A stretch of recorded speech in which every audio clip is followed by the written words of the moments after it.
নাটোরের মাধবনগরে বগি ফেলে ট্রেনের ইঞ্জিন চলে যাওয়ার ঘটনা ঘটেছে। বৃহস্পতিবার দুপুর 12টার দিকে নলডাঙ্গার মাধবনগর স্টেশন এলাকায় এই ঘটনা ঘটে। এর 1 ঘন্টা পরে পুনরায় ইঞ্জিন পেছনে এসে বগির সঙ্গে লাইন সংযুক্ত করে ট্রেনটি মাধবনগর স্টেশন ছেড়ে চলে যায়। ওয়ালটনের পণ্য কিনে জিতে নিতে পারেন নগদ 20 লক্ষ টাকা। Double million offer! Walton fridge কিনে পেতে পারেন 20 লক্ষ টাকা। রয়েছে কোটি কোটি টাকার নিশ্চিত উপহার।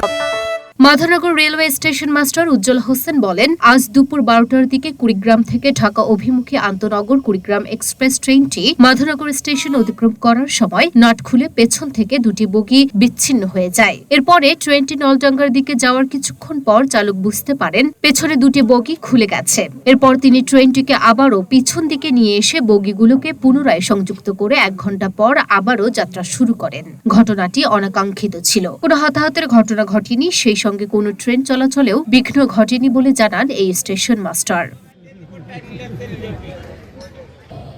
Luna Afroz Nipa, Dhaka post.